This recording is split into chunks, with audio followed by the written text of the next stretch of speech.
Baby girl, put your number. Daddy got you. I'm not interested. Busy tried to walk away, but she was still stopped by Solomon, who wouldn't take no for an answer. It low-key turned into a sexual harassment, with Busy, who was extremely uncomfortable. Daddy got cash. I'ma take care of you. I'm not interested, sir. And everything escalated when Solomon gripped Busy. This provoked Busy as she angrily gripped her bucket of ground tomatoes, and boom. I told you to stay away from me. Are you finished yet? This is ridiculous.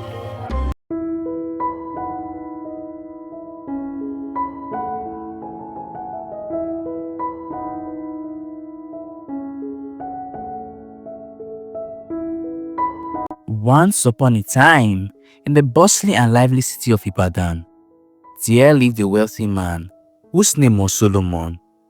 He was believed to come from the lineage of Solomon, the king in the Bible, because he literally had all the traits of Solomon. He was wealthy, he was thickly rich, he had mansions, achievements, everybody liked him.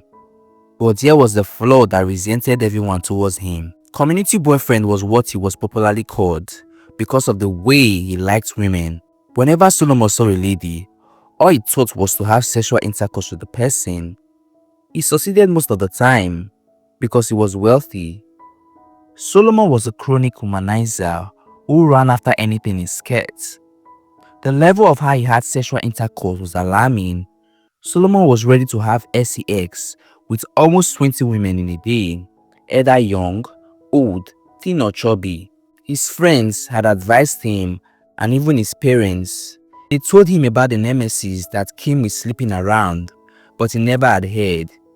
He always bragged about his wealth, that he could have any woman as long as he had wealth. This very character of our community boyfriend continued for years. It invigorated and worsened every single year. Almost every day in his mansion, he had parties where different women of different shapes and sizes would come and have merry with him. On one occasion, while Solomon was coming back from a business meeting, he spotted a very beautiful girl who, as usual, he instantly felt the urge to get into her pants. The lady was ravishing, with her fox-like eyes that shimmered in the good lights of Ibadan. He quickly stopped the car and went straight to her. The girl was beautiful and sophisticated. Her name was Annabelle. Annabelle wasn't interested. She instantly told him, but he persisted. Solomon wouldn't take no for an answer, as he claimed every woman had a price. This infuriated Annabelle because it was low-key turning into a sexual harassment. She warned him to leave her alone, but Solomon remained dogged. In the midst of all these shenanigans, Solomon mistakenly gripped her bag, and unfortunately, all her fruit fell to the ground. Annabelle was furious as she angrily reached for her phone and called someone. Solomon thought that it was just her male boyfriend that she was calling. He was still standing there, licking his lips like someone who had just licked sugar. Unfortunately for him, Annabelle's boyfriend was a soldier. That night was one funny night to remember. Solomon, the community boyfriend, did 100 frog jobs. He was so embarrassed. Children laughed at him. He initially thought it was child's play, but when he was done, he could not walk. All his body was sore. When he got home and told his friend what had happened, his friend could not hold his laughter. This incident did not for a bit deter him to flirt with women. It in fact snowballed it. 2 weeks later, he invited a call girl over, and when they were done, he slept off, not knowing the girl was a chronic fraudster disguised as a call girl who had an ulterior motive. When Solomon was long asleep and had reached his village, she sprung into action. The lady steadily went to Solomon's cupboard and stole his expensive good accessories. She stole everything: his briefcase filled with his money, his credit cards, his goods, literally everything stealable. When Solomon woke up, he couldn't fathom what he was seeing. His view blurred for a few seconds as he checked his briefcase.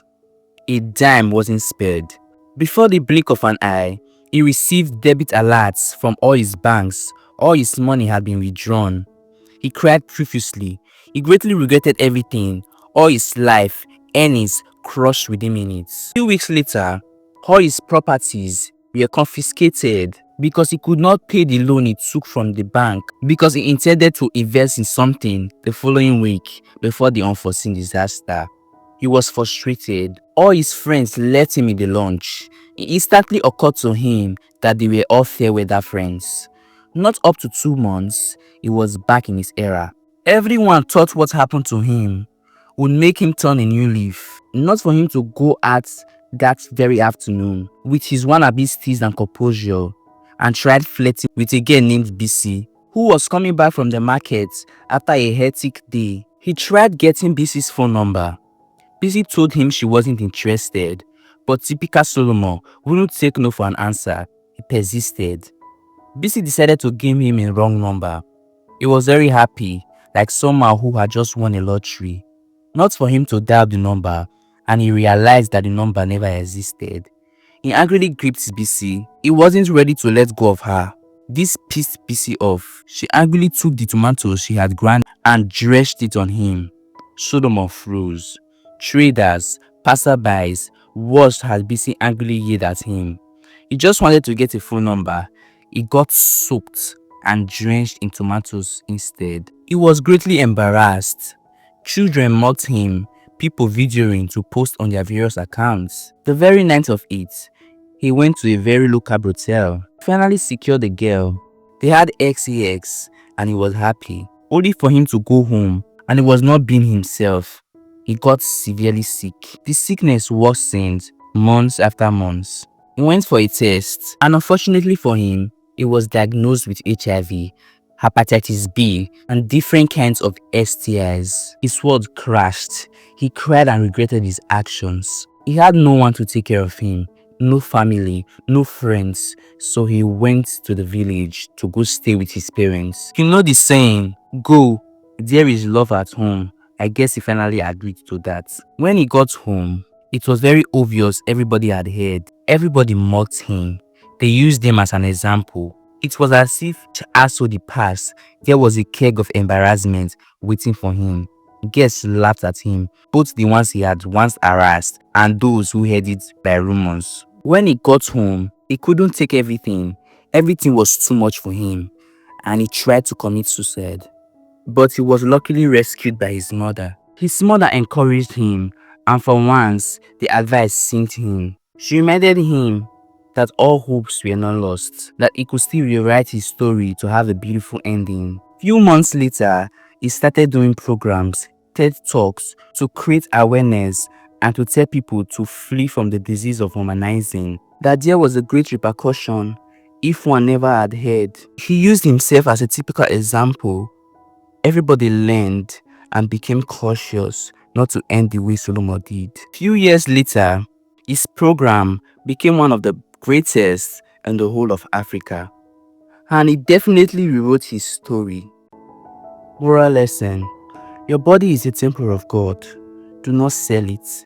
Do not live a life that will not add value to you at the end of the day. People will throw death to us, and others will definitely throw flowers to us at the end of the day.